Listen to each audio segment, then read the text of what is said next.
Oh, yan. Okay, so ito yung icebreaker natin na takot ko, tawa ko. So, yung since yung topic natin ay tungkol sa mga totoong panalangin na nagpapalayas ng takot, so start muna natin ng icebreaker. Diba? Kasi tatawagan natin tong takot ko, tawa ko. So, babanggit ako ng mga nakakatuwang mga simpleng takot. Kung naranasan mo ito or relate match ka, so itaas mo lang yung kamay mo or send ka ng emoji doon sa ano mo sa messaging natin or even diyan sa reaction. 'Di ba? Kung nakarelate ka. Ayan. Tapos kapag kami nakita ko, siguro hindi naman lahat but pili lang ako ng isa para to share yung kwento kung bakit nakarelate ka. Alright? Game? Okay. So, ready na? Okay, number one. Ayan, takot ko yung nasa CR ka tapos nawala ng ilaw. Di ba? Usually, di ba? Nagsisigawan. So, sino bang mga relate match natin dyan? Nasa CR ka, namatay yung kuryente. Ang ilaw. Ah, okay. Kagulat talaga yon. Okay, sige, next. Yan, si Bro Edmond nakarelate. Yan, so, pangalawa, takot ko. Yung may tumawag sa'yo tapos hindi mo kilala. Tapos sabi niya, guess who? Oh, nako, sino kaya to? 'Di ba? Ang dami nang naglalaro sa isip mo. Sino kaya to? Guess who? From old, kakikilala ko lang, dati ko nakilala, kaibigan, pinsan, na malayo. 'Di ba? Nakakaano 'yan. 'Di ba? So, iwanan mo lang. And then eventually, yung pala, nag-iba lang na number yung friend mo. So, may mga ganon. Ayan, mukhang walang nakarelate ah. So, baka nahihirapang mag-ano. Ayan, so takot ko pag may narinig kang kaluskos, tapos ikaw lang mag-isa sa bahay. Ayan, sinong nakaka-relate dyan? Oh, ikaw lang mag-isa. So, saan kaya yun? Ano kaya nangyari? May nakapasok ba? Tao ba yan? Hayop ba yan? O may nangyari? Ayan, nakaka-relate si Kuya Rinante, o Kuya Angel, si Brother Edmond. Ito pa. So, takot ko yung may mag-pray ka in public at biglang nawala ang boses mo. Ayan, nagpe-pray ka tapos walang lumabas na boses. Ayan, hello, hello. Napaos ka or something. Di ba? Kasi nga, di ba, pagka nagpe-pray ka in public, maingay, tapos kailangan laksan mo rin yung boses mo dun sa pinagpe-pray mo para marinig nila. So sometimes, yan. So takot ko yung mag-lead ng worship tapos mali pala yung key mo dun sa mga musician. Yan. Sa mga nagigitara dyan, biglang nasira. Nako, wala. Wala nakaka-relate. Wala yata nagpe-play ng ano, instrument. Ayan. So ito, takot ko pag may nasabing kailangan nating mag-usap. Ayan. So, uy, kailangan nating mag-usap. Either yan ay kasintahan mo, asawa, anak, pastor, kadigro. Ayan, kailangan nating mag-usap. Or principal, or teacher ng anak mo. Kailangan nating mag-usap. Di ba? O ano kaya yun? Naku, mukhang lagot ako ah. Di ba? So it could be ano, lalo na pagka ang pagkakasabi ng iba yung delivery. Kailangan natin mag-usap. Di ba? Lalong nakakatakot yun. Pero pag, bro, kailangan natin mag-usap ha. Di ba? So minsan, may mga fear tayo na ano kaya yun? Ano kaya nagawa ko? Di ba? Kahit sa office, yung boss mo, oy, kailangan natin mag-usap. Lagot tayo. Diba? So surely, nakaka-relate yan. Ayan, tapos mga takot ko kapag may exam pero hindi mo alam na may exam pala. Diba? So parang may nag-share nung nakaraan na parang gano'n na biglang may exam. Oops. Biglang may exam. So, gulat ka. Ayan. And then, syempre, last but not the least, kapag parang tahimik si Lord kahit panay ang dasal ko. Diba? Natatakot ka ba niyan? Panay ang dasal mo pero parang tahimik si Lord.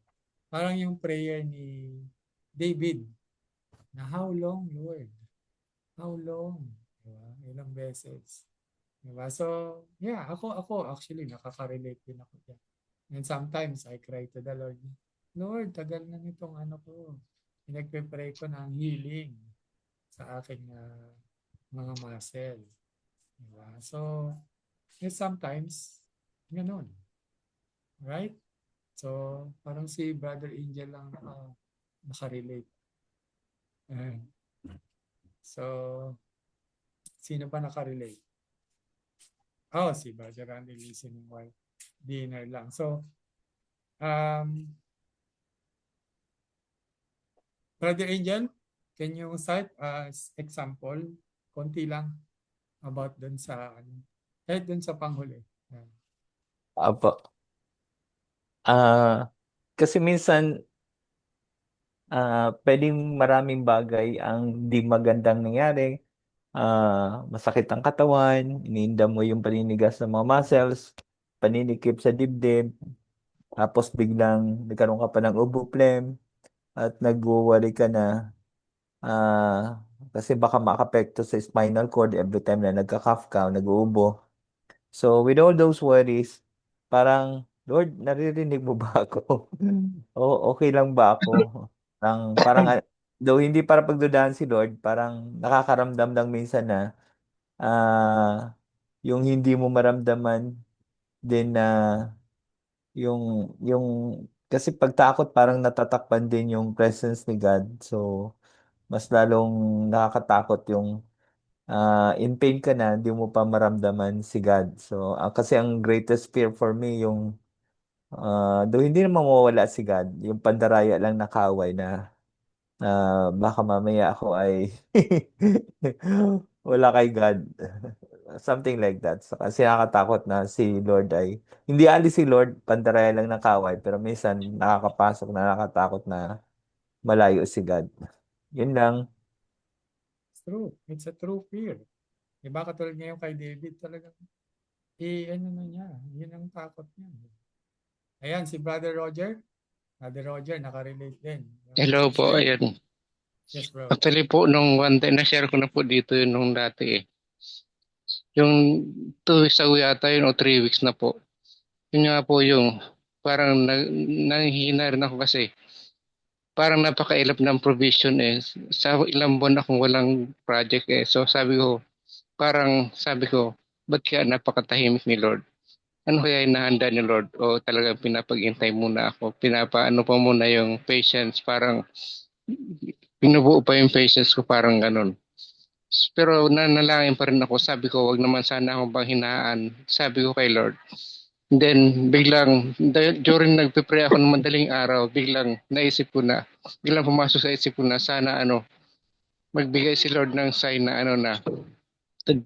nandyan siya. So, ang naisip ko pong yung sign na sana yung ibigay ni Lord yung may tumawag sa akin na someone na hindi ko naman kilala pero tawagin ako sa birth name ko parang ganun.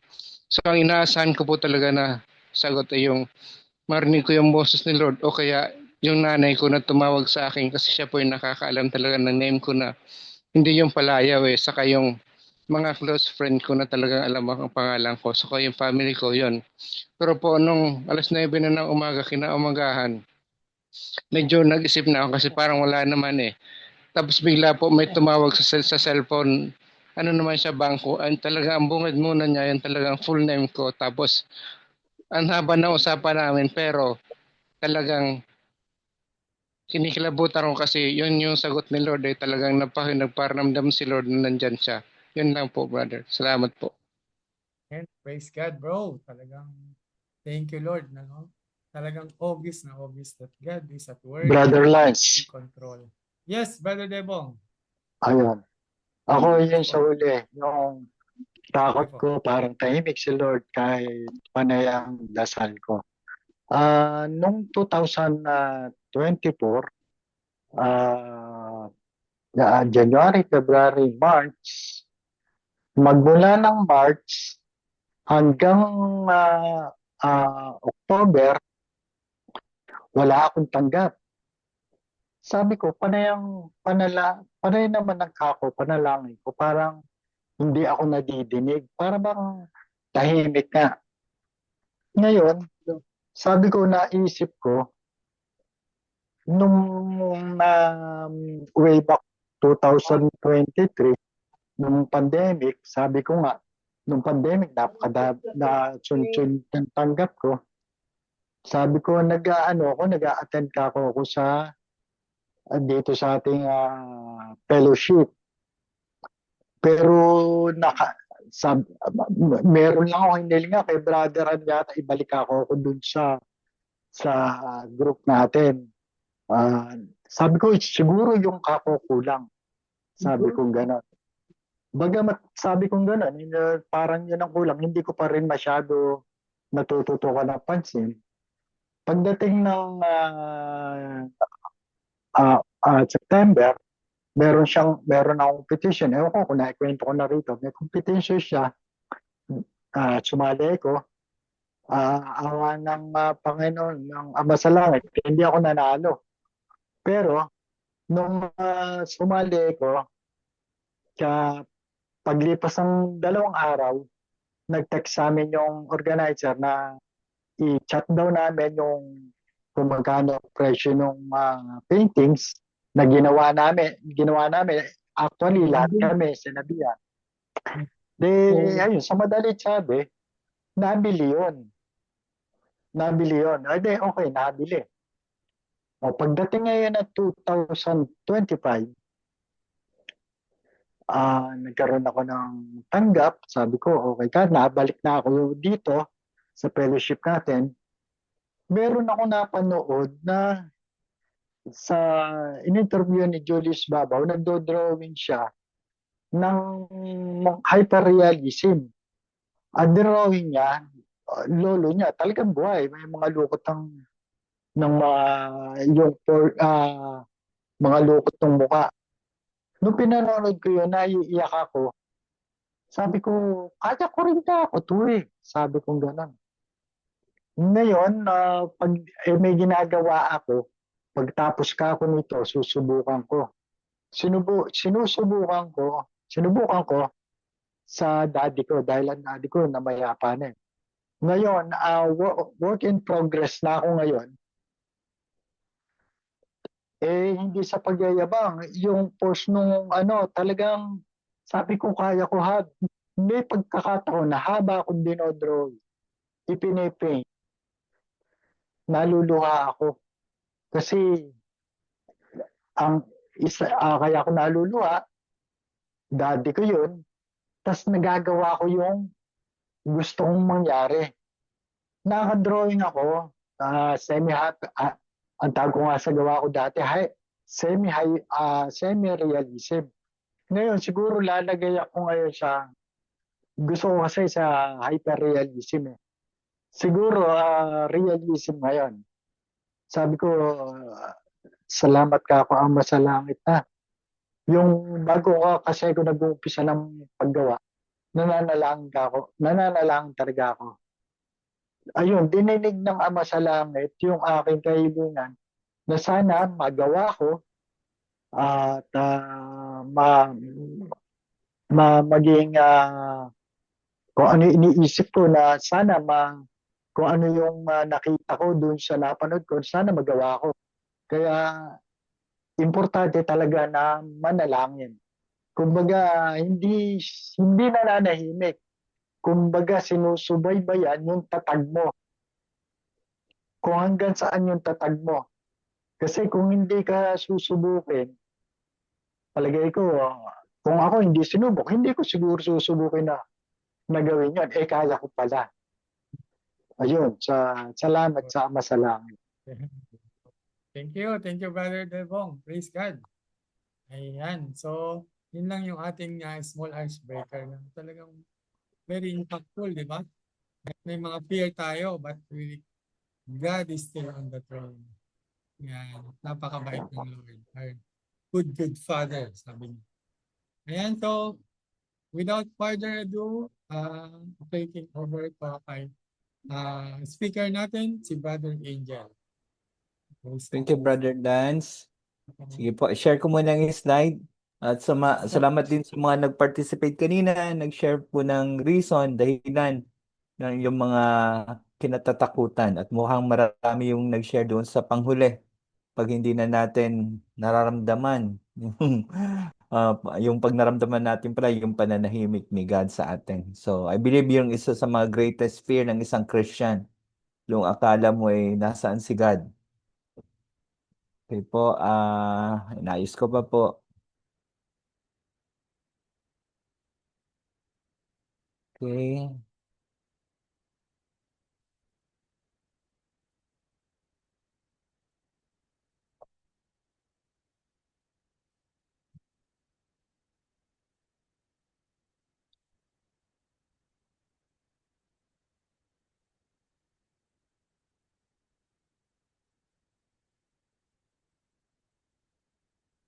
Ayan po.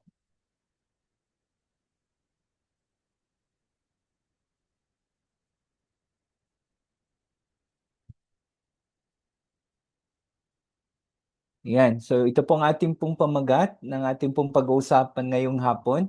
Sikapin ko po na purong Tagalog po ito. Yung ating pong mga nakalagay po sa ating pong screen. Ano po, para po mas malinaw at madaling ma-digest yung ating pong mga talakayan patungkol po sa paano nga ba malabanan, matanggal, mawala, maalis. Hindi man siguro fully, at least paano natin ma-overcome or mabawasan man lang hanggang tuluyan nating magapi yung ating mga takot, pag-aalala at stresses. Dinagdag ko na po yung stress o yung stresses, mga bagay na para bang may gusto tayong mangyari pero hindi nangyayari. Ano po, wala sa ating control. Tayo po ay nai-stress. Ano po? At yung mga bagay na malaki na natatakutan natin, madalas ito yung mga bagay na para bang mga posibleng mangyari sa mga susunod na araw na ayaw natin, mga kinakatakutan natin. Of course, meron din po mga pangkasalukuyang kinakatakutan po natin. So, ang pinakasolusyon po ay uri ng panalangin at yun po ang ating matutunan ngayong hapon. Anong klasing panalangin? Though marami na tayong narinig na katuruan patungkol sa tamang pananalangin, ito ay po ay para bang content laman. Ano po, yung sistema. Ano yung mindset mo, yung pananaw mo habang ikaw po ay nananalangin upang matalo natin, malabanan natin ang stress at mga takot. Ano po? So, tayo po ay magpapatuloy. So ang ating mga takot, stresses at pag-alala. Kanina binanggit po ni Brother Lance ang ilan po sa mga basic o simpleng mga kinatatakutan natin. Yung tayo po ay mamatayan ng ilaw sa banyo. Ano po? Yung total blackout, ano? Yung wala ka talaga makita doon. Pwede kang kabahan ng konti. And of course, marami pang ibang bagay na simpleng pwede nating katakutan sa everyday life po natin. But of course, mayroon din po mga matinding pag-aalala, yun ang gusto nating i-touch ng konti. Pwede rin kayo mag-thumbs up para bang pagpapatuloy ng ginawa kaninang introduction ni Brother Lance na kung sakaling ito po ay naranasan nyo o ayaw nyong maranasan. Siguro mas maganda yung naranasan nyo o baka naranasan nyo. Thumbs up nyo nga po. Maaring ang pag-aalala mo ba ay patungkol po sa isang problema na patungkol po sa pananalapi. Ano po, hindi naman natin bubusisiin kung ito ba'y utang o pangangailangan. Pero kung financial pong pangangailangan at medyo namomroblema ka, isa sa karaniwang kinakatakutan or stress ng mga tao ngayon at even ng mga disability, ang common problem ngayon o majority ay patungkol po sa pera. Lalo't kung mayroon tayong babayaran, malaki ang pagkakautang, ayan na yung maniningil, yung may mga fixed expenses na every month na kailangan magbayad ng kuryente, tapos biglang nagkaroon ng problema sa provision or sa palagian natin pagtanggap, biglang naantala or naputol. Aba, malaking problema yon at malaking source ng pagkatakot din po yun. Ano po? So, pwede po kayong mag-thumbs up kung sakaling ito'y nadaanan nyo na o pinagdadaanan natin na para bang tayo po ay stress out o tayo po ay medyo nag-aalala sa ating financial na kalalagayan. Ano po? At minsan, pwede natin pong isa sa maaaring kinakatakutan yung ating pong pakikipagrelasyon. Halimbawa, baka isa sa kinakatakutan natin, halimbawa ako, paano kung umalis yung kasama ko sa bahay? Sino ang kasama ko sa kalagayan ko ito? Na kahit paano, parang gusto ko pa rin meron akong kasama. Ano po? So, pwedeng uri ng takot yon. Relasyon, halimbawa, kung kayo po ay magkakasundo pa ng nakaaway mong kapatid o kamag-anak, syempre, pwedeng source din po yun ng stress o konting pagkatakot na baka mamaya ay tuluyan ng hindi magkabalikan o magkaayos. Ano po? Mahirap din po kasi ang mayroong kang kaaway, di ba? So, maaari din po ang ating pong kinakatakutan, times up ulit kung sakaling relate ka rito, ay yung ating tungkol sa ating kalalagayan. Ang ating pong disabilities. Ano po? Andun ang ating Panginoon na sumbungan natin, kalakasan natin. Pero kanina, natuwa ako nang binanggit hindi naman totally natuwa, pero yung sinabi ni Brother Lance, yung pagpapakatotoo natin minsan, kahit andun ang ating pananampalataya, ay minsan nasisingitan pa rin tayo ng pag-alala o pagkatakot. Lord, ako ba ay gumagaling o lumalala? Naalala ko yung pabirong sinabi ni Pastor Peter, tayo din naman po ay naka-encounter nito sa Facebook na kung tayo po ay may karamdaman ng ating kalusugan, ano po, may problema, may sakit, ano po, dalawa lang daw ang pwede mong isipin. Ano po, mamroblema ka kung alin sa dalawa. Kung ikaw ay gagaling, very good. Wala kang dapat ipag-alala. So, ang problema lang ay kung lumalala ka, lumulubha ang karamdaman mo. Di ba, mag-aalala ka. Dahil pag lumulubha ang karamdaman mo, ano po, dalawa lang ang pwedeng mangyari. At yung isa ay, ikaw pa rin ay gagaling, mabubuhay ba? Kaya lang, ang kinakatakutan natin pag lumalala ay baka mamaya ikamatay. Wala naman halos ang taong nagdedeklarang enjoy akong mamatay. Ano po? At kung ikaw naman po ay mamatay, dalawa lang naman ang pwede mong isipin. Ano po, ang pag-alala lang, kung ikaw ay sa impyerno, yun ang nakakatakot. Kung langit, di masaya. At yung pandulo daw, ang ipag-aalala mo naman sa impyerno, ang kakatakutan mo pa doon, nasa impyerno na, may pag-aalala ka pa ba? Ay kung ikaw po ay original or crispy fry, kung tostado ka ba doon o tamang original na pagkaluto lamang sa apoy. So marami tayong maaring kinakatakutan at present at maaring din sa future. May mga practical na bagay na pwede nating gawin at madalas ang tao mayroong automatikong gumagawa muna ng pansariling paraan. Ano po? At mamaya sa dulo ay maglalatag ako ng ilang mga pwedeng practical na pwede nating gawin. Pero, ang pinakamainam na unang dapat gawin natin mga kasama, mga kapatid, alam niyo na po ang sasabihin ko, ay tayo po ay, kasi ang mag-pray ay otomatiko, manalangin. Pero hindi ka naman agad mananalangin kung hindi sumangguni muna sa utak mo, takbo ka muna kay Lord. Maisip mo muna si Lord. Ano po? Bago ang sariling kaparaanan, ulitin ko po, ang tao po, ikaw, ako, maaring bago tayo naging ganap na Kristiyano, tagasunod ni Kristo, ang ating pong problema ay masyado tayong independent. Tayo ay palaging umaasa sa sarili nating kakayahan. Hanggat maaari, tayo ang gagawa ng solusyon. Lalo na kung kayo pa'y lumaki na talagang mag-isa. Independent. Ako, lumaki akong mag-isa eh. Ano po? So parang nasanay ako na ako ang gagawa ng sarili kong paraan. At pag hindi ko nagawa ng paraan, medyo nagpapanik na ako doon, tatakot na. Pero ngayon ang itinuturo sa atin, ang ating pong pag-uusap ngayong hapon, ay ang una natin agad sanggunian ay ang Diyos. Bago matakot, magpanik, mag-alala, maalala muna ang Diyos. May Diyos. Kakampi mo ang Diyos. Andiyan ang Diyos at tayo lumapit sa Kanya upang manalangin. Ano po? Ang puso ng Diyos sa atin ay pabor or kampe or nag-aabang. Lalo't inuutos po sa atin na huwag tayong magulumihan. Kung sa wikang Ingles, medyo doon ho natin minsan nakakabisa sa Ingles, di ba? Yung Philippians 4:6, ano po? Do not be anxious about anything. Pero Tagalog po tayo, pwede po bang pakabasa nito? Isa sa masigasig nating tagabasa dyan na mabilis, Kuya Rinante. Filipos 4:6-7. Pwede po ba, Kuya Rinante? Thank you. Thank you, Bro Angel. Mga taga Pilipos, chapter 4, verse 6-7. Huwag kayong mabalisa tungkol sa anumang bagay. Salit, hingin ninyo sa Diyos ang lahat ng inyong kailangan sa pamamagitan ng panalangin may pasasalamat.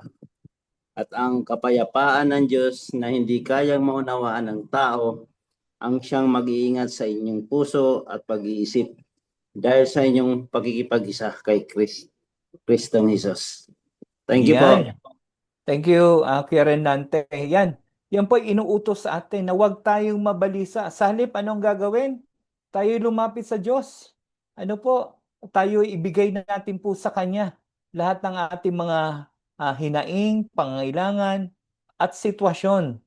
Lahat ng bagay ay pilitin natin na ibigay sa Diyos through prayer, sa pananalangin. At may kasama ng lakip ng pasasalamat. Ano po? Kasi nga po, minsan, di ba, let's get practical dito sa ating pinag-uusapan. Hindi naman po ibig sabihin na nalangin tayo, Lord, wala akong pera. Bigla may bumagsak sa bubong at akala mo, yun na, may padala na agad si God. O kaya may kumatok sa pinto, pagbukas ng pinto, ako ang sugo at may dala akong pera sa'yo. Hindi naman agad yun automatic na may sagot. Pero ang pananalangin ay nagbibigay sa atin ng kapayapaan. Bigla kang niyayakap ni God. At tandaan ho natin sa practical na pananaw, ang taong nagpapanik, magulo ang utak, natatakot, ay hindi makapag-isip ng basta-basta malinaw na paraan. Pero ang taong niyakap ng kapanatagan, kapayapaan, dahil nanalangin ka, at most likely, pagpayapang isip ay doon nagdudulot ng solusyon. Ginaguide ka na ni Lord God. Para ba ang hirap turuan ng taong nagpapanik? Di ba yung taong nalulunod, di ba? Para ang hirap sakluluhan kasi siya nagpapanik. Na ang solusyon dapat sa pagkalunod, ang unang tinuturo, ay huwag kang magpanik dahil lalo kang lulubog. Pero kung ikaw ay nalulunod, relax. At pag relax ang katawan mo, ikaw ay lulutang at madali ka ng tulungan ng ibang tao. Kasi di ba, ang bilin sa mga taong sasaklolo, sa mga nalulunod, ingat ka. Dahil ang taong nalulunod, pag nagpapanik, ay dalawa kayong pwedeng malunod sa taong sasagip nito dahil kakapitan ka ng gusto. Dapat chill, relax. Manalangin muna sa Diyos. Alam ko madaling sabihin, pero subukan po natin. Manalangin tayo upang magkaroon tayo ng kapayapaan ang ating puso at isipan. So, meron tayong parang tutunghayang awit mula sa Biblia na sulat po ni Haring David. At ito po ang ating medyo magiging basihan. Paano nga ba siya nanalangin upang magapi niya, mapaglabanan niya anumang takot o pag-aalala? At babasahin po natin ito uli. Ang awit na po ito ang Psalms 27. Awit 27. Muli, Brother Lance, kung pwede kitang pakiusapan na basahin po yung 27, 1-4 po. Yes, bro. So, ang Panginoon ay aking liwanag at aking kaligtasan.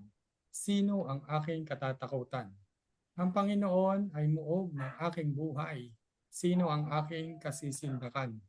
Nang dumating sa akin ang mga manggagawa ng kasamaan upang lamunin ang aking laman, ang aking mga kaaway at ang aking mga kalaban, sila'y matitisod at mabubuwal. Bagaman magkampo laban sa akin ang isang hukbo, hindi matatakot ang aking puso.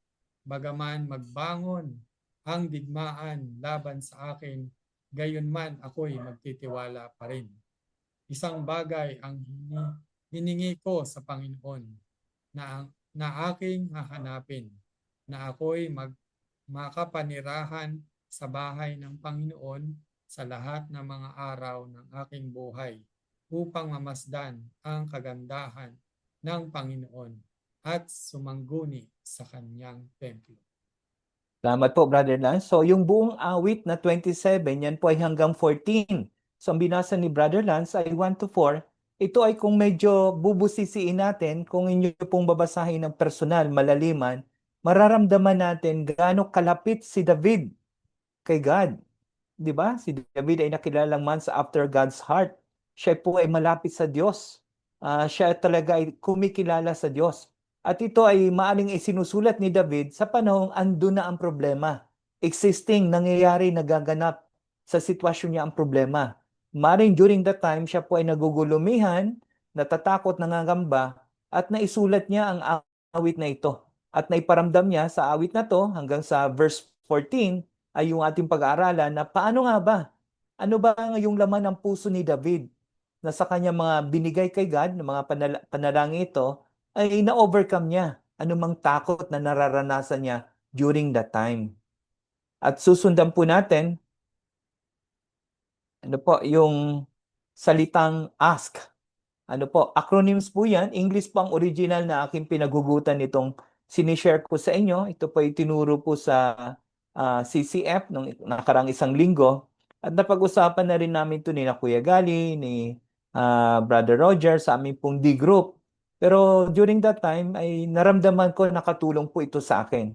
At sa pag-share po sa inyo ng mga mensahe, di ba para bang mas magandang i-share ang isang bagay na ikaw po ay nakaranas. So naranasan ko yung pakinabang ko dito, yung tulong, at gusto kong ibahagi po sa inyo in a customized way. Ibig sabihin, bilang isang may disability na makarelate po kayo, ay sa pamaraan kung paano din nakatulong to sa akin o pagkaunawa, ay gusto kong ipakita po sa inyo. So yung AS, acronyms po yan, may ibig sabihin ng A, S, K. Di ba? AS ay paghingi. Ang paghingi, halos majority ng bahagi ng prayer ay paghingi. Doon una, alam naman natin, ang pag-pray muna ay pagkilala, pag-honor muna kay God. Ano po, paghingi ng kapatawaran bago tayo mag-ask. So sa ask na yan, ang letrang A, ang ibig sabihin po ay anchors in God's character.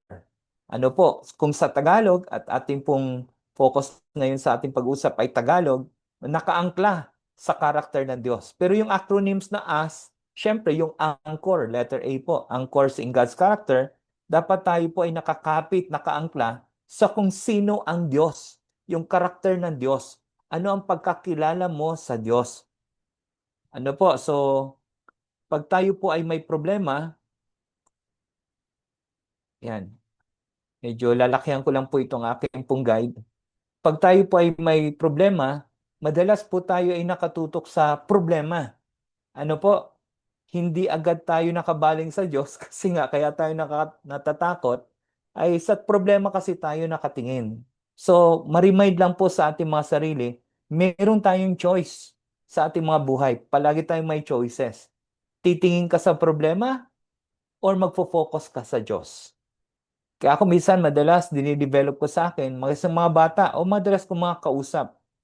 Ang problema ay bahagi na natin ng ating buhay. Sabi nga nila, pag wala kang problema, ay patay ka na. Ibig sabihin, kakambal na ng tao ang problema. Yung nga lang sa buhay, pipili ka lang sa problema ka titingin palagi o sa solusyon. At madalas ang solusyon, ang source nito ay ang Diyos. So, focus tayo sa solusyon.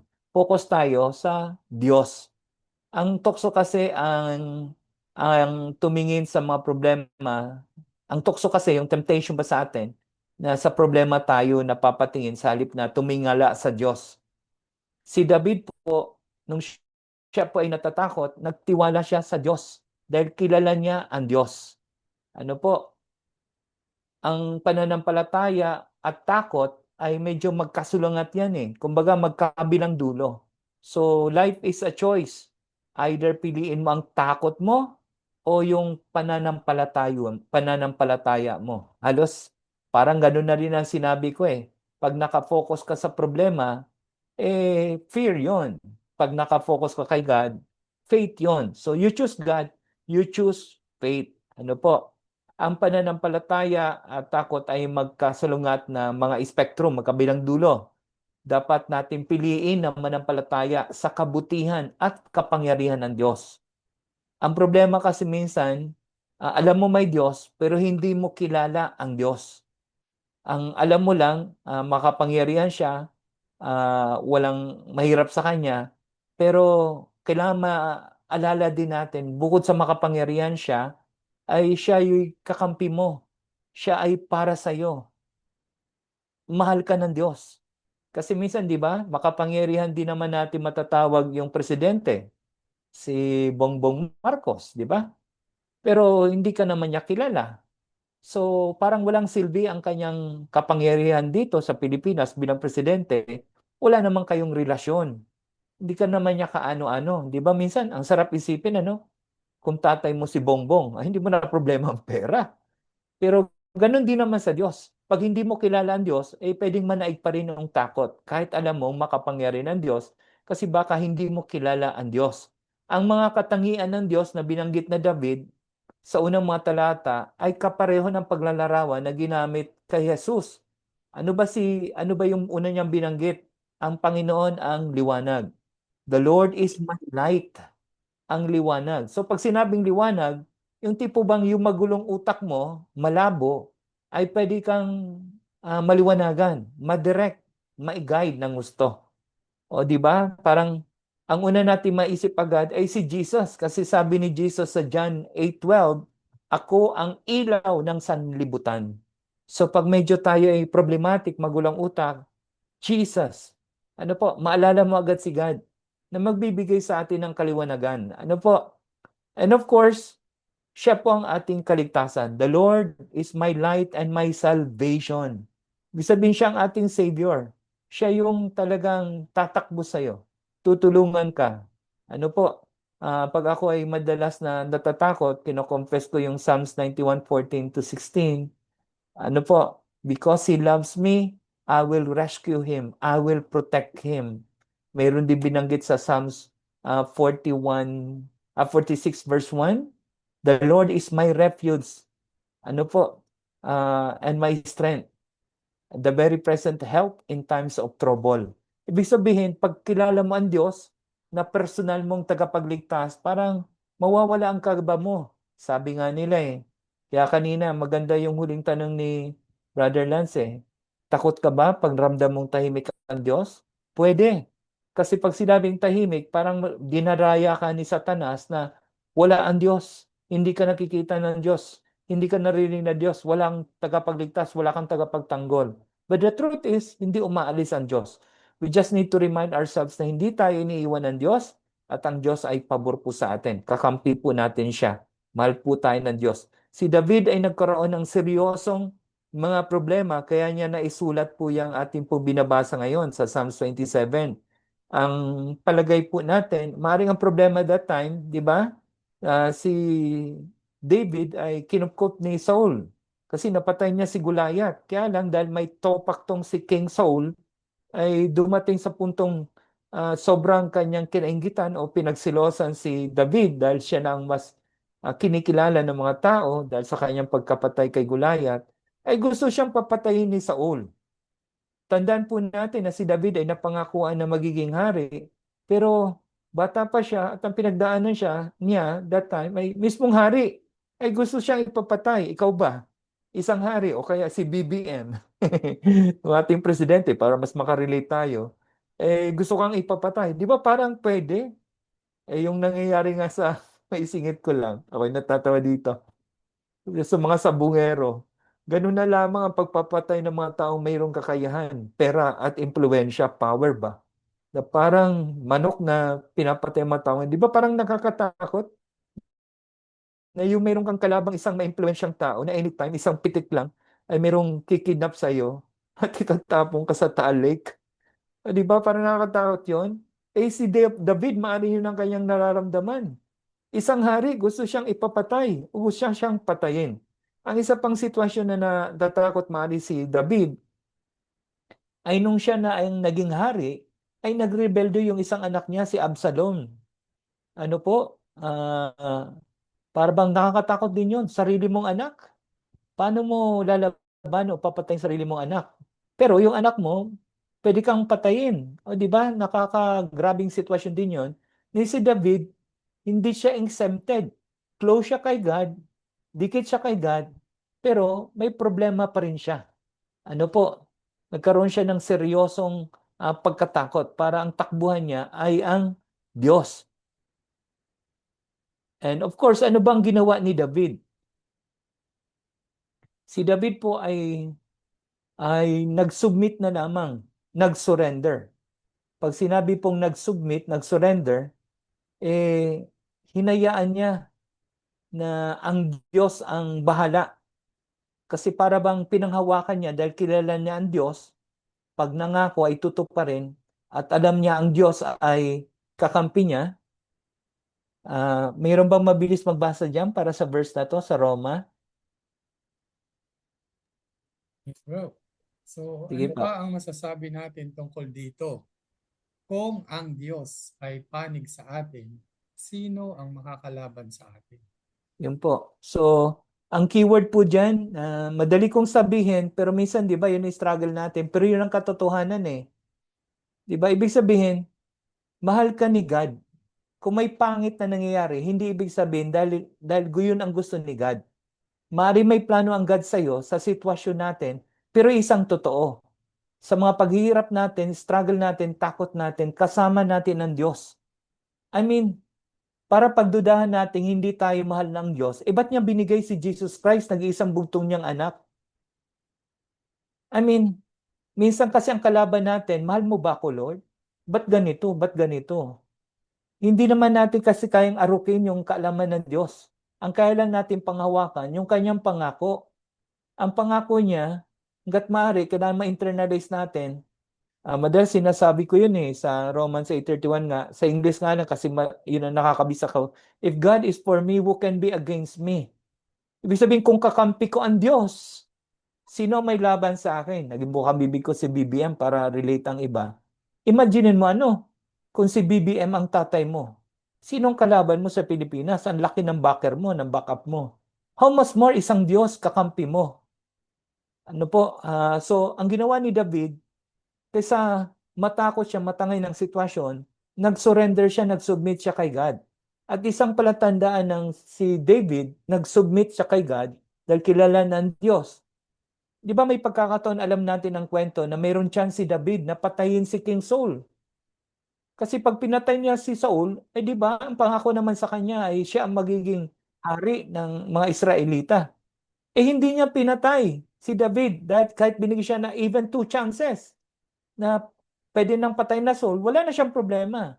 Pero dahil kilala niya si God at may pagmamahal siya sa mga tagubilin ni God, nirerespeto niya si God at yun ang biling ni God, nirerespeto ang mga leaders. So, nag-submit siya. Hinayaan na lamang niya, Lord, kayo na po ang bahala. I mean, mga kasama, I can easily say, ako, madali kong sabihin, hindi ko control ang spinal cord ko. Sabi po ng aking surgeon, kung meron lang daw, I mean, di ba mayroon ng heart transplant, kidney transplant, para mga organs transplant, palitan kung may palpak di maayos na organ mo. Pero wala pang spinal cord transplant. Sabi niya, kung meron lang transplant ang spinal cord, ginawa na niya sa akin. So meaning, yung doktor, I mean, wala siyang kakayahan. Out of his control, yung aking spinal cord. Ako, hindi ako doktor Mas ako, wala akong control. So the idea, alam ni David, ang may control ay si God. Mga kasama, pag takot tayo, alam natin ang may control ay si Jesus, si God. All we have to do is to surrender.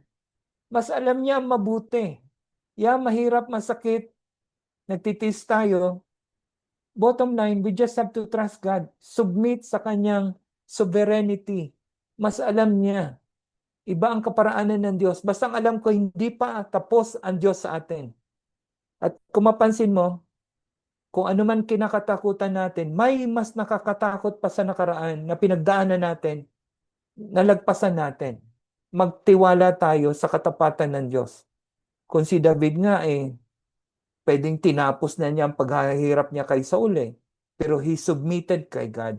Nagtiwala siya sa Diyos. Sa tamang takdang panahon, siya po ay sabihin natin maalis sa ganong kalagayan. In fact, nagyari. At hindi na dungisan ang kamay niya sa pagkamatay ni Saul. Dahil si Saul mismo ay nag-suicide. Pinatay niya sarili niya. So, at least nasunod ni David na hindi niya pwedeng salingin ang mga hinirang ng Diyos. Bakit nagawa yun ni David? Kasi kilala niya ang Diyos. May tiwala siya sa Diyos. Ikaw ba, kapatid? gaano mo kakilala ang Diyos? Ano po, personally. So kung mas malalim ang ating pagkakilala, alam natin ang karakter ng Diyos, mas may laban tayo. Kasi kadalasan ang ugat ng problema, yung takot natin sa mga bagay na hindi natin control, hindi natin magawa ang gusto natin. Di ba ang kadalasan dahilan ng stress? Gusto mo pero hindi agad nangyari o hindi nangyari. Kaya ka na-stress. Ba't ka takot? Yung ayaw mo ang nangyayari. So, ibig sabihin, aminin natin, kadalasan ang ugat ng ating mga takot, stresses, ay dahil sa hindi ikaw ang nasusunod. Hindi tayo ang nasusunod. Madalas yan ang ugat ng problema.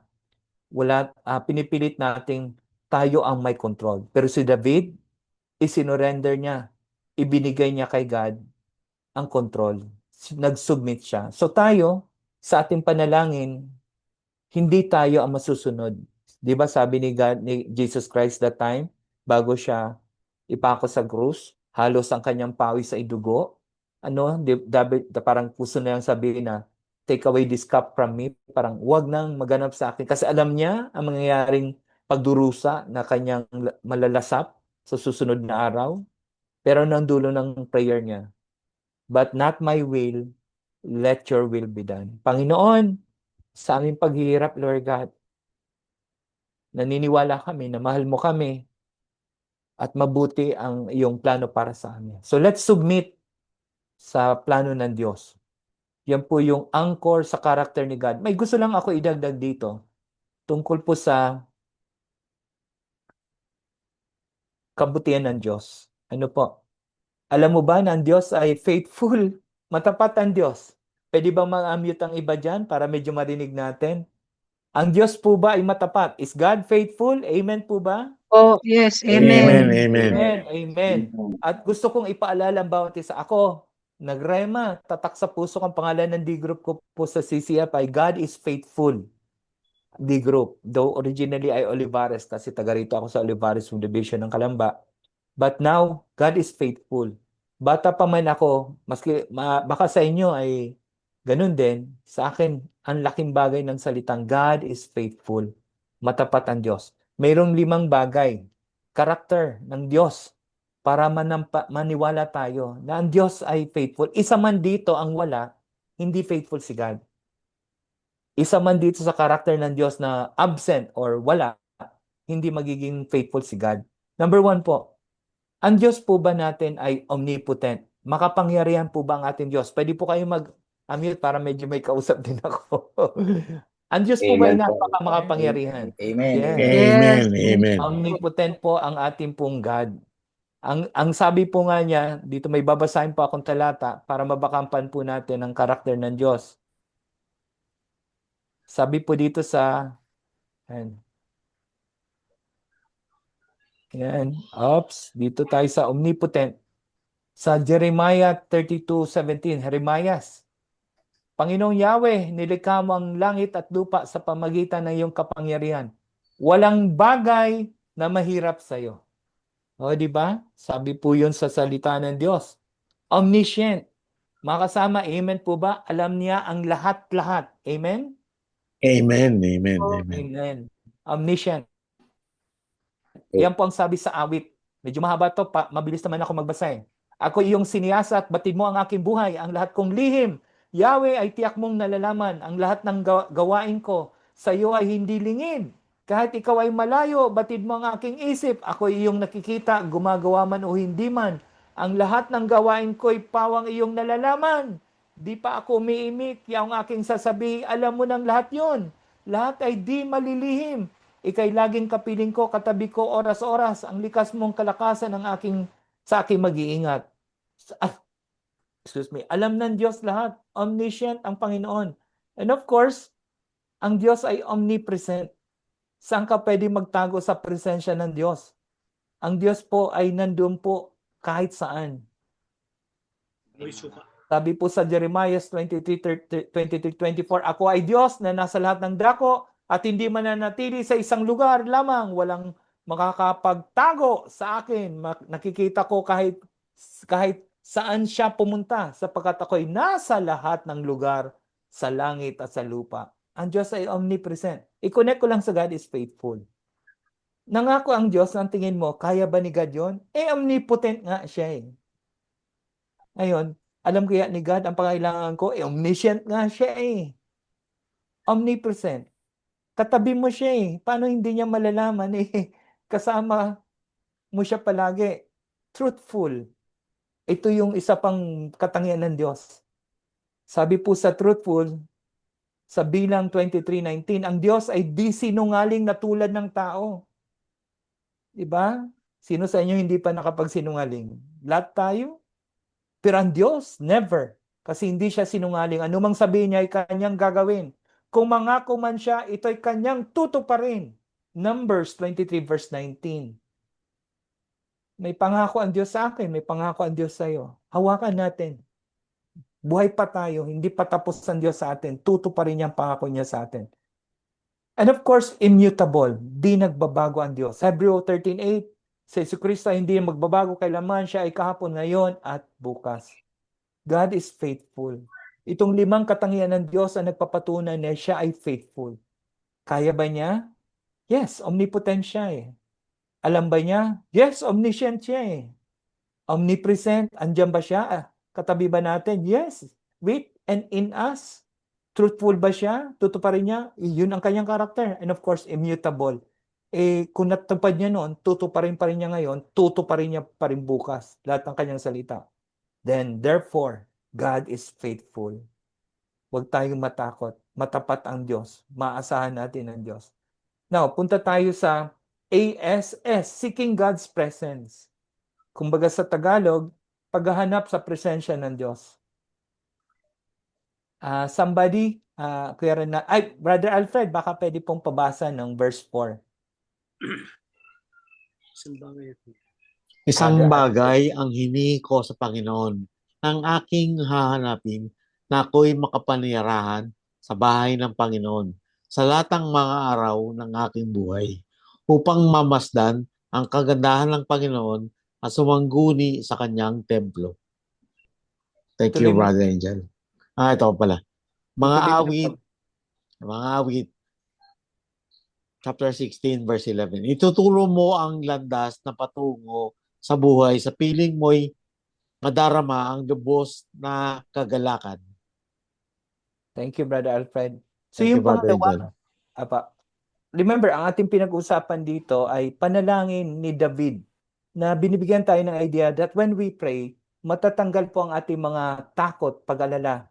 Kung tayo ay palaging nag-iisip, sino ba ang Diyos? Ang Diyos ang Savior natin. Siya ay faithful God. Alam niya ang ginagawa niya. Mas alam niya. Huwag nating hawakan ng control. Pag binigay natin kay God ang control, nag-surrender tayo, papayapa tayo. Lord, mas magaling ka kaysa akin eh. Ikaw nang bahala dito.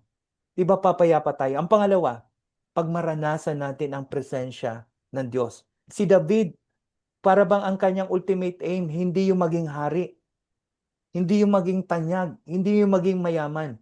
Kaya nga sabi sa English ay, one thing I ask from the Lord, this only do I seek. Yung binasa ni Alfred sa Tagalog. Isa lang ang kanyang hangarin.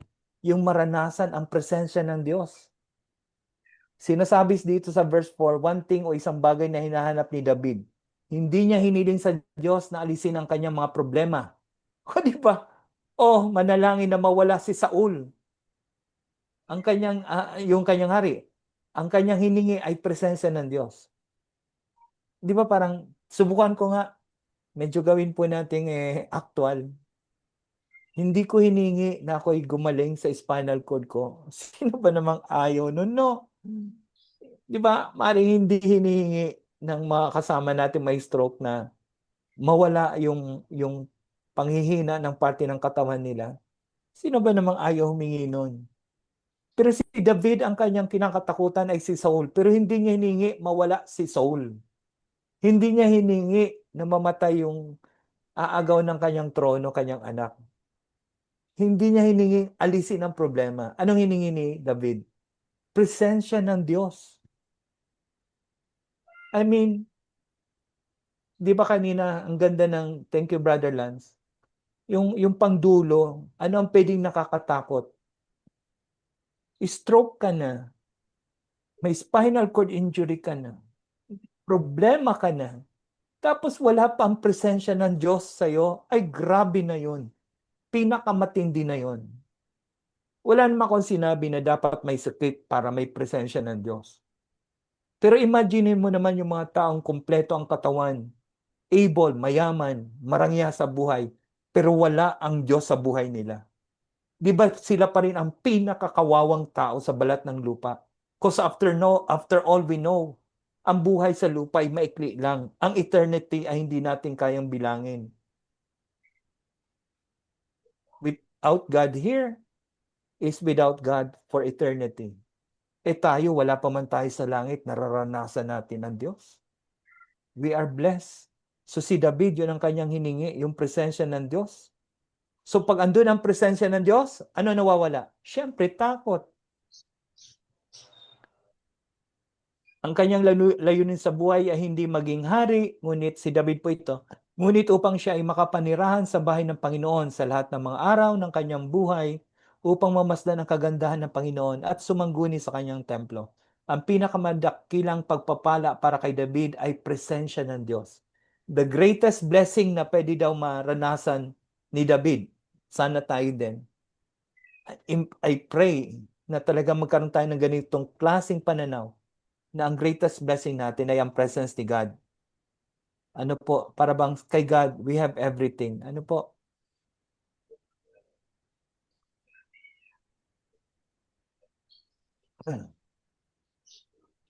Minsan nakakakanta ako, lalo na bago po ako nagkaroon ng aksidente. Mahilig po akong kumanta. Hindi ko sinasabing binibigyan ko ng katwiran na hindi na maayos ang boses ko ngayon. Pero kung sumabit man, pagbigyan nyo na lang po ako. Parang away nyo na. Pakinggan nyo na lang po ito. Kantahan ko kayo ng maikli, presensya ng Diyos. Sa wikang Ingles nga lang po.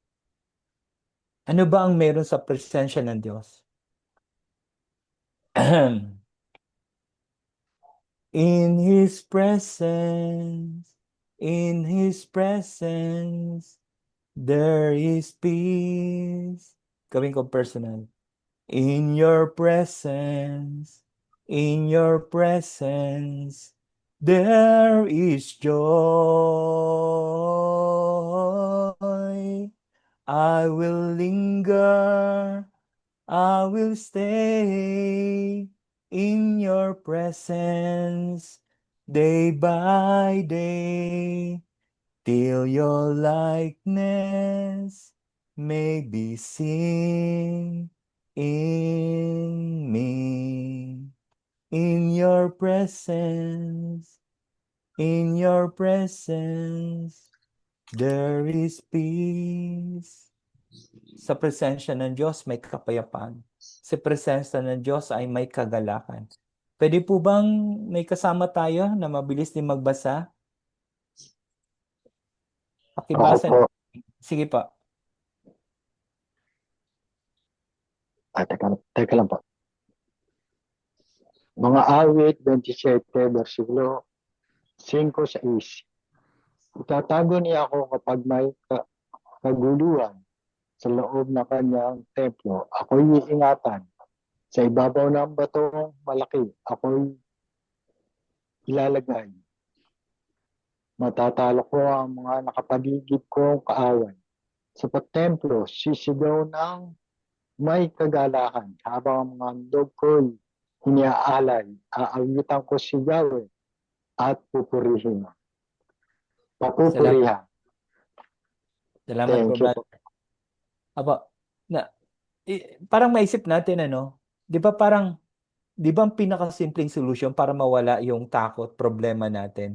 Ay, yung mismong problema, alisin. Alisin si Saul. Pero, si David, di ba, ang hiningi niya, yung presence ni God.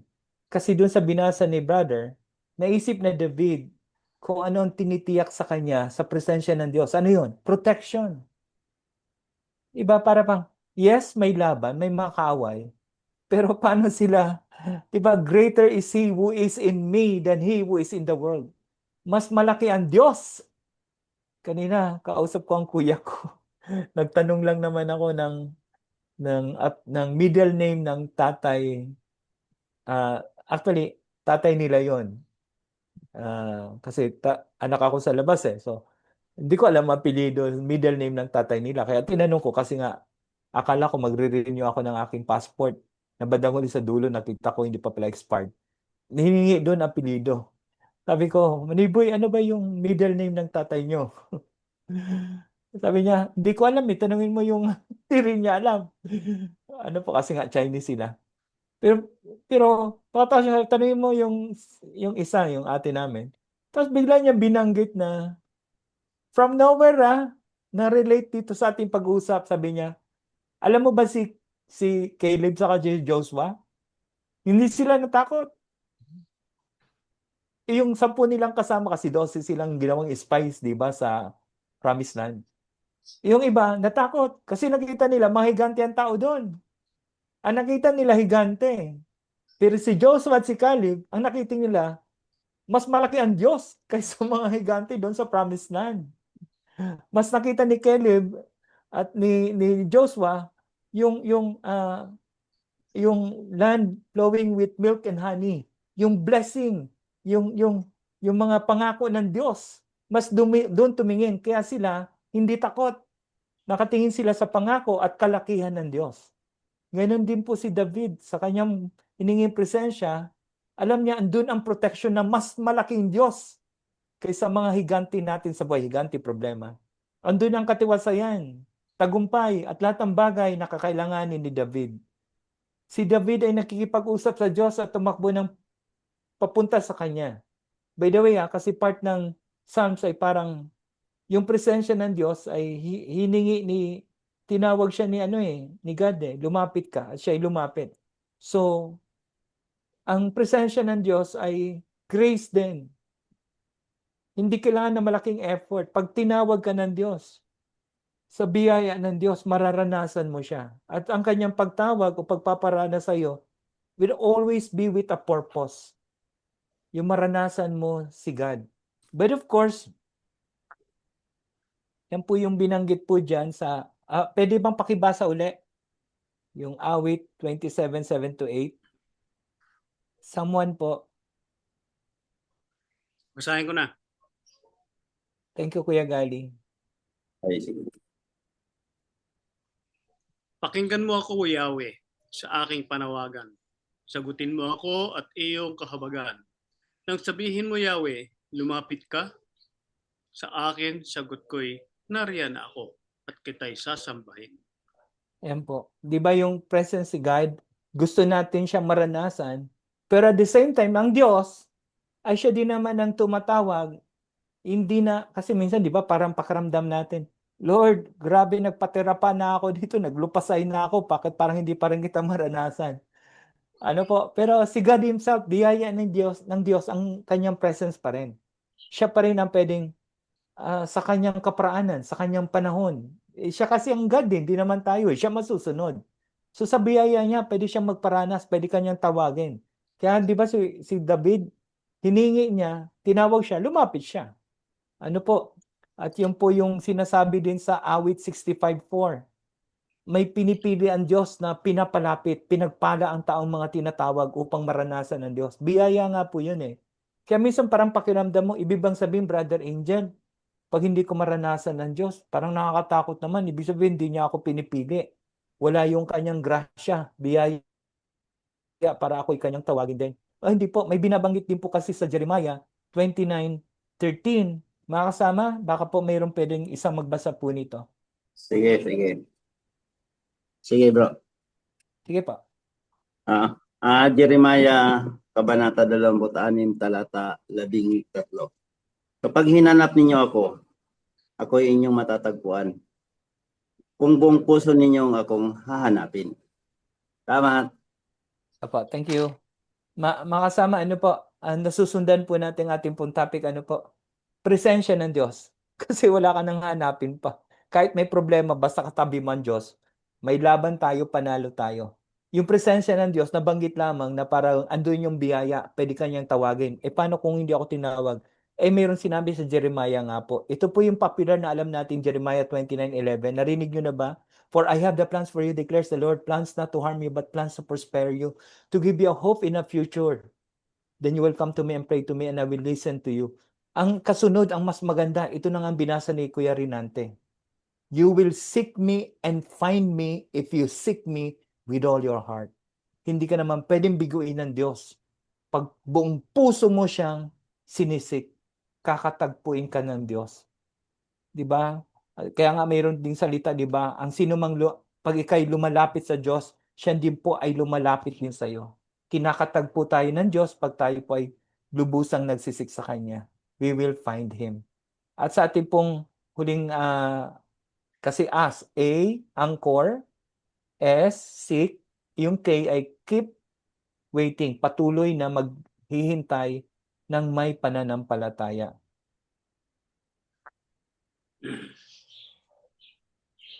Pwede po bang pakibasa nito na mabilis?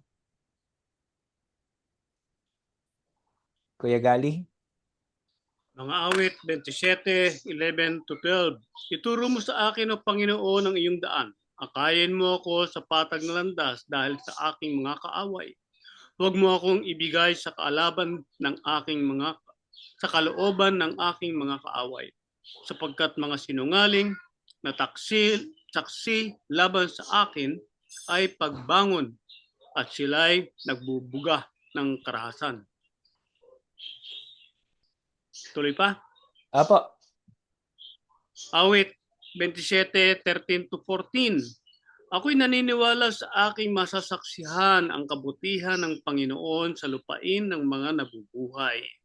Maghintay ka sa Panginoon, magpalakas ka at magpakatapang ang iyong puso. Oo, maghintay ka sa Panginoon. Thank you, Kuya Gali. So mga kasama sa pandulo natin, pakinggan niyo po ng gusto yung paghihintay. Kasi meron pong pagkakataon sa aming D-group, sa aking upline. Dahil nga medyo na isi-share ko yung mga pinagdadaanan ko, biglang may nagtanong. Hindi naman ako tinanong ang buong grupo. Sabi niya, paano kung hindi gumaling? So bakit pa tayo hingi? Pwede naman tanggapin na lamang natin.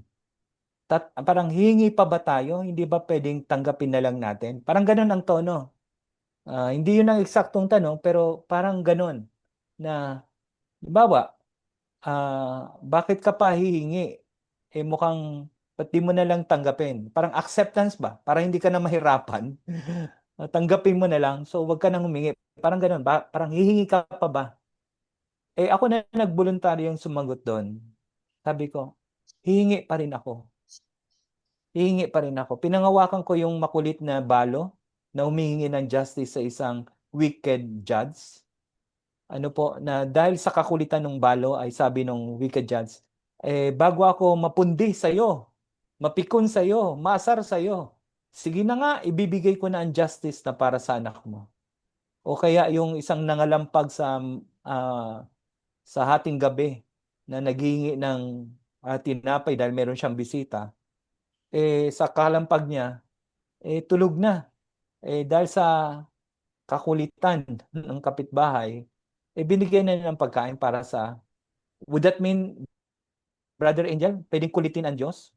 Ang aking pananaw po doon, kung patuloy tayong humihingi sa God, siguro hindi man ibigay o hindi pa binibigay, yung patuloy nating paghingi, paglapit sa Diyos, ay nadidevelop yung intimacy natin kay God, nababago ang ating puso. Yun ang pinaka-reward. At who knows, Diyos pa rin nakakaalam. Basta ang biling ko sa mga anak ko, natutunan ko po ito sa isang kilalang tao. Alam ni Brother Alfred yon sa turo sa amin ni Congressman Goles. Pag hindi mo tinawagan, sigurado nang wala. Pag hindi ka humingi, ang sigurado ng sagot ay no. So, ano na mawawala kung patuloy tayong hihingi? Patuloy tayong maghihintay. Patuloy tayong umasa. After all, siya naman ang God na bandang dulo, kung hindi man tayo pinagaling, binago naman ang ating puso, akma sa ating sitwasyon. Basta ngayon, keep waiting. Kapag hinahabol natin ang Diyos, Hindi tayo inaalis sa saklaw ng mga problema, pero hindi tayo pababayaan ng Diyos. Andiyan pa rin problema, disability, kahirapan, sakit. Hirap tayo. Pero di naman niya tayo pinababayaan eh. Ang paghihintay ni David ay hindi pagsasawalang bahala. Ibig sabihin, hindi siya passive. Naghihintay si David pero may ginagawa siya. Naghihintay tayo ng kagalingan pero may ginagawa tayo. Hindi yung, Lord, saka na ako magsiserve pag magaling na ako. Lord, saka na ako magsishare pag kabisado ko ng Bible. Lord, saka na ako hahayo pag ako'y graduate na ng theology, pag ako'y pastor na. I mean, habang tayo naghihintay ay pwede tayong gamitin ng Diyos. Ang pananampalataya ay sinasadyang pagtitiwala sa katangian ng Diyos, na ang pamamaraan niya hindi sa pamamaraan natin, sa panahon niya, hindi sa panahon natin. Ang mga huling pangungusap ng Psalms ay nagpapakita na kahit hindi sinasagot ang ating mga panalangin, ay piliin natin na maghintay, mga kapatid, sa Panginoon at patuloy na magtiwala sa Kanya. Ang paghihintay sa Diyos ay hindi delay. Ano po? May perfect time, may God's time ang tawag natin dun, di ba? Ito ay isang paghahanda para sa higit na malaking pagpapala. Kasi habang tayo nagwe-wait, di nyo ba napapansin na di-develop ang ating character? Wala nang tayo magka-disability. Sayang mo sa gusto, babait ka eh. Ano po? Kasi sa iyong paglapit sa Diyos, nagiging kawangis natin ng Diyos. Amen. So yung ating character nababago. Ang pananampalataya ay ganap na nagiging matibay kapag pinili natin maghintay. Pag naghihintay tayo, pag nag-aabang tayo, hopeful tayo, di ba positive yun? Di ba parang sino magsasabing, tanggapin mo na lang, huwag ka nang umasa. Bakit? Tao bang kausap natin? Si God ang kausap natin. Ultimately, maybe not in this time. Maybe sa next life. This is the ultimate. Pero, internalize ko yung Psalms 27:13 eh. English po, mga kasama. Bukang bibig ko yan eh. I remain confident of this, that I will see the goodness of the Lord in the land of the living. Land of the living. Hindi ko nga lang alam kung eksakto kung ano yung magandang bagay na gagawin ng Diyos habang ako'y nabubuhay pa. Maasa lang ako, sana Lord maging normal pa rin ako. Pero whatsoever is that, the goodness of the Lord, mararanasan ko, mararanasan mo habang tayo nabubuhay pa. Sabi niya yun eh. Word niya yun eh. Ano po? Mga kasama, tayo po ba ay na-encourage sa ating po mga naririnig mula po dito sa mga talatang mga nababasa ko po na sinishare ko lang po sa inyo. Ang Yes. Opo. Amen. Ang paghihintay sa Diyos ay hindi pagkaantala, hindi ito delay nga po. Ito ay paghahanda sa isang pagpapala. Diba? Amen to that. Piniprepare ka lang ng Diyos, tayo ng Diyos, sa isang malaking bagay para sa kanyang kapurihan at para sa ating pagpapala. Ano po? So, sabi dito, ang pananampalataya ay ganap na nagiging matibay kapag pinili natin maghintay, hindi dahil mayroon tayong mga sagot. Amen. Kundi dahil nagtitiwala tayo sa puso ng Diyos. Nagiging dependent tayo sa Diyos. Sumulat si David ng isa pang awit na binanggit niya na sa awit 34:8 na sapat yung kabutihan. Ano po, yung everything is complete kay God. Parang blessed art those na nagtitiwala talaga sa Kanya. Sabi nga sa awit 34:10, kung yung mga leon ay nagugutom din, pero hindi pinagkukulang ng Diyos yung mga taong nagtitiwala sa Kanya. Amen to that. Matapat ang Diyos. Hindi tayo kailanman magkukulang sa anumang mabubuting bagay. Dahil siya mismo ay mabuti. Hindi nagpadala si David sa kanyang mga alalahanin, pangamba. Alam niya ang endgame o katapusan. At yun ang kanyang pinangahawakan para lalong magtiwala sa Diyos. Sa dulo ay mabuti. Ang ending natin, mabuti, kapatid. Para bang the best is yet to come. May maguganda, kagilagilalas, magagandang bagay ang mangyayari pa sa buhay natin. Mga kasama, naniniwala po ba kayo doon? Tayo lang ay willing maghintay. At bago po ako matapos, mabilis lang po ito, halos babasahin ko na lang para hindi na mapatagal.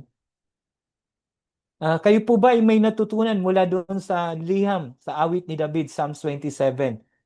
Angkor sa karakter ng Diyos, tayo po ay mag-seek sa kanyang presence. Pangatlo po ay keep, waiting. Willing po ba tayo na maghintay sa kung kailan tutuparin ni God ang ating mga kahilingan? Amen po ba dyan? Amen po, amen kuya. Thank you, Ate Ethel. Sinalo mo ako. Amen, amen. Okay. Sige po. Ito po.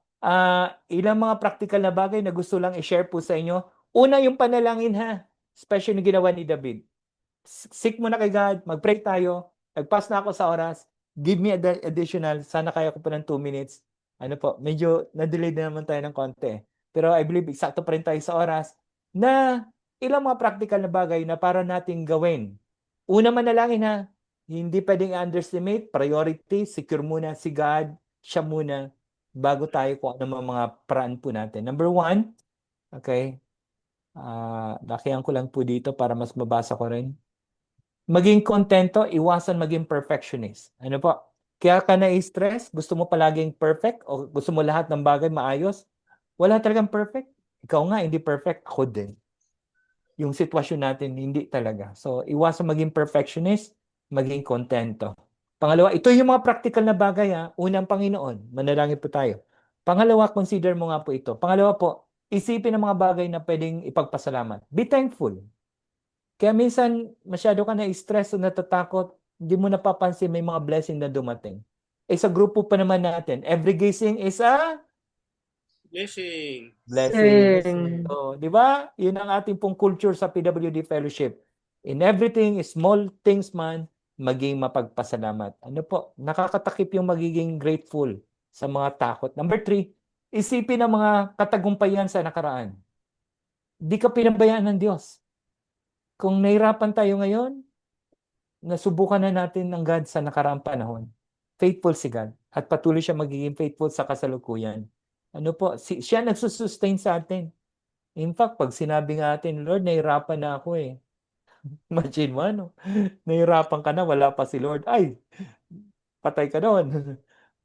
Baka kaya nasusustain natin, di ba? Because sa kanyang biyaya. Sabi nga sa 2 Corinthians, sabi ko, hindi na ako mag-explain, hindi ko lang mapigilan, sorry po. Sabi sa 2 Corinthians 12:9, my grace is sufficient for you, for my power is made perfect in weaknesses. Therefore, I will boast the more gladly about my weaknesses. Grabe.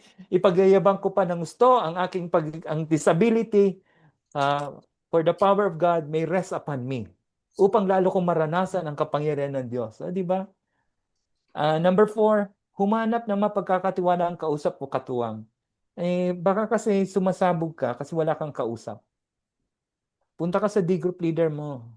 Maging part ka ng isang community, katulad sa PWD Fellowship, pero sana meron kang pinagkakatiwalang tao. Kasi minsan may mga bagay na hindi mo masabi sa asawa mo, sa mga anak mo. Find someone na spiritually inclined. Kasi bandang dulo, ang best pa rin, hindi yung tao ha, pero kung mga pagpapayo, pagpapaalala, best pa rin foundation, Word of God. Word of God. Kasi yung wisdom ng tao, baka lalo lang tayo matakot. So, find someone na pwede kang mag-open up. Number 5, sapat na tulog, pahinga, tamang pagkain, ehersisyo. Kaya ka lang naman ganyan, stress out, problematic, baka psychological or physiological or dahil medyo kulang ka lang sa tulog. Palagi ka nagpupuyat. Ibig sabihin, have a healthy body, makakatulong yun. Kasi normally, pag hindi healthy ang katawan mo, apektado din mental mo. So, madali tayo mainis, ma-stress. So, baka makatulong. And, sumamba, magpuri, umawit, chill. Pwede ka mag-worship, mag-praise kay God. At kahit nga minsan hindi kantang spiritual, just sing a song. Nakakagaan. Ano po, diba? Bihira naman yung kumakantang taong problematic. So, pili mo lang ang kanta. Wag lang yung napakasakit, Kuya Eddie. Ibig sabihin, wag naman yung mga kantang lalo kang madadown. Mga kantang sisigla ka. Number 7, maging organisado, gumawa ng to-do list. Kaya minsan tayo nagpapanik. Minsan kasi nag-overthink ka, marami ka masyadong iniisip. Pero kung kaya mong isulat yung mga bagay na pinag-aalala mo, o mga dapat mong gawin, mga solutions, ano mang bagay na kayang isulat, ulitin ko po, ano mga bagay na kayang isulat, kalahati ng problema mo, solved na, sabi nila. Sulat mo. Kaya pag hindi mo sinusulat, nag-overload sa utak, nag-overthink. Number 8, lighten up. Ngumiti, magsaya.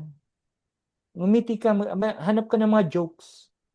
Hanap ka ng mga nakakatawang palabas. Hanap ka ng mag-joke ka. Makinig ka ng mga lighten up. Number 9, magbasa ng Bible. Best, mag-memorize ka ng verses. Mas may laban tayo. Di ba? Yung baluti ng katawan, armor of God, isa doon yung the sword of the Holy Spirit, which is the word of God. Pag may alam ka mga salita ng Diyos, parang mas may laban. Di ba? Lord, natatakot ako. Banggitin natin ang Isaiah 41:10 and 13. Do not fear, for I am with you. Di ba? Do not anxiously look about you, for I am your God. I will strengthen you. I will help you. Surely I will help you. Surely I will uphold you with my righteous right hand. For I am the Lord your God, who holds your right hand and says to you, do not fear. I will help you. And of course, number 10, nasabi ko ito kay Brother Lance, kasi supposed to be ang kanyang icebreaker kanina, ay tungkol sa mission. At gusto kong i-connect yung number 10 bago tayo matapos. Para ma-overcome natin yung ating mga stresses, pag-alala, overcome, yakapin mo ang mission mo sa Diyos. Focus sa pinapagawa sa iyo ng Diyos. Maraming tao problematic, baon sa takot, kasi masyado kang nakafocus sa sarili mo. Focus to God. Though yun ang halos pinag-usapan natin. Focus sa gustong ipagawa din sa iyo ni God. Kasi ang focus mo, yung gusto mong gawin sa iyo ni God. Subukan mo rin mag-focus sa gustong ipagawa sa iyo ni God. Saka minsan mayroong mga kasabihan na gusto mo maging masaya. Masaya, di ba? Opposite ng malungkot or takot. Focus ka rin sa need ng iba. When you bless, when you help other people, gagaan ka rin.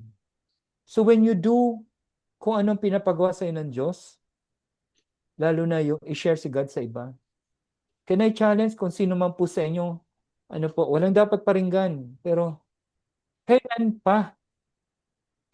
pa tayo na hanggang tagapakinig lang? Kailan tayo magpapagamit sa Diyos? Hindi naman kailangan maging pastor at kabisado mo ang Bible para gamitin ng Diyos.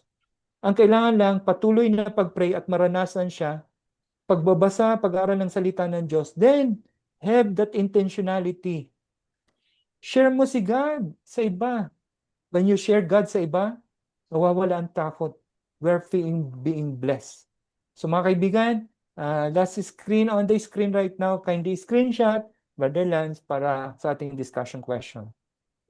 At bago tayo po ay maghiwa-hiwalay papunta sa breakout room, pasensya na po, nagpas ako sa oras, medyo late na rin po. Tayo po ay manalangin, tayo po ay mag-pray. Father God, salamat sa panahon na kami pa ay nagkasama-sama upang pag-usapan amin namnamin ang inyong pumisahe through Psalms, awit 27 ni Haring David. Tulungan niyo nga po kami, Panginoon, na iangkla ang aming buhay, ang aming sitwasyon sa iyong karakter. Lord, kayo pa'y matapat na Diyos. Mahal mo kami. Kakampi ka namin, Panginoon. Maganda po ang plano mo sa amin, Panginoon. Tulungan niyo kami manampalatay, Panginoon. Pangalawa, Panginoon, ay tulungan niyo kami na patuloy na mag-seek sa iyong presence. Nothing matters in this world kundi ang presence mo, God. Ma-internalize namin kung ano nga ang ibig sabihin, ang pinakamalaga ay presensya mo. Kasi sa presensya mo, kumpleto na lahat.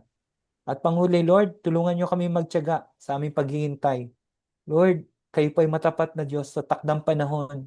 kami po, Panginoon, ay pagpapalain nyo. Ayong Panginoon, sa kami po ay maggalak ang aming mga puso. That when we delight ourselves unto you, you will give the desires of our heart in your time, Lord God. Pagpalain niyo po ang breakout room. Be glorified sa lahat ng ito. Sa pangalan ni Jesus. Amen. Thank you, Brother Lance. Yeah, picture daw. Picture muna tayo. Can you guys Picture, wala open pa your picture camera? kuya. Doon sa mga pwedeng mag-open ng Talaga ba? camera. Picture, dali. Yan. Okay. Okay. Yung sa likod ni Okay yan. Jason, maraming tao o Kuya Nante, backdrop lang? backdrop. Backdrop lang po. Yan, Jeff, tsaka Margaret. Ayan. Okay, smile, smile. 1, 2, 3. Ayan. Bukas sila. Okay, smile. Ayan, praise God. Thank you po. Ayan. So, open ko na po yung breakout rooms. Na-enjoy po kayo. Okay. May lalabas pong ano dyan. Sa monitor ninyo. Click nyo lang po yon to join.